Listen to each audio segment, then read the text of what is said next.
কৃষক বন্ধু নিয়ে মাননীয় মুখ্যমন্ত্রীর আগে এই বক্তব্যটি শুনুন। এর বাইরেও পিএম কিষাণ বাড়িয়ে দেওয়া হয়েছে। প্রধানমন্ত্রী ৬,০০০-এর সঙ্গে রাজ্য সরকারের ৩,০০০। কৃষক বন্ধুর ভেরিফিকেশন শেষ হলে আমরা কৃষি জমি থাকলেই তাদেরকে ৪,০০০ টাকা করে দেবো কৃষক বন্ধুতে। তার উপরে যে সিলিং থাকবে তাদেরকে একটা আমাদের করা হয়েছে সিস্টেম।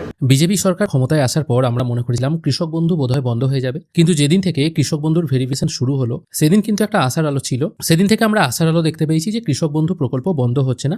পিএম কিষাণও যেমন চালু থাকছে, কৃষক বন্ধুও চালু থাকছে। অবশ্য বলে রাখা ভালো, পিএম কিষাণে আগে যেমন বছরে ৬,০০০ টাকা দেওয়া হতো, এখন কিন্তু ওটা বেড়ে হচ্ছে ৯,০০০ টাকা। আর কৃষক বন্ধুতেও রাজ্য সরকারের মতো একই নিয়ম মোটামুটি লাগু হতে চলেছে। কৃষক বন্ধুতে যেমন আগে মিনিমাম ৪,০০০ টাকা বছরে দেওয়া হতো এবং ম্যাক্সিমাম ১০,০০০ টাকা বছরে দেওয়া হতো, দুটি কিস্তিতে দেওয়া হতো। পিএম কিষাণ কিন্তু ৩টি কিস্তিতে দেওয়া হতো। এখনও কিন্তু মুখ্যমন্ত্রী বললেন যারা কৃষক বন্ধুতে অ্যাপ্লাই করেছেন বা যারা কৃষক বন্ধু পাচ্ছেন তাদের মিনিমাম জমি থাকলেই তারা কিন্তু ৪,০০০ টাকা পেয়ে যাবেন। এই ন্যূনতম সিলিংটা কিন্তু একই থাকছে। আর অন্যদিকে ম্যাক্সিমাম কত টাকা দেওয়া হবে, ৮,০০০ না ১০,০০০ না ১২,০০০ বা ম্যাক্সিমাম লাস্ট কত টাকা দেওয়া হতে পারে, জমি বেশি থাকলে কি বেশি দেওয়া হবে কিনা, সেটা কিন্তু এখনো পর্যন্ত ঘোষণা হয়নি। তবে দেখা যাক, সময় গেলে আমরা আস্তে আস্তে জানতে পারবো কত টাকা করে দেওয়া হয়। আর বলে রাখা ভালো, কৃষক বন্ধু ভেরিফিকেশনের কাজও মোটামুটি একদম শেষ পর্যায়ে।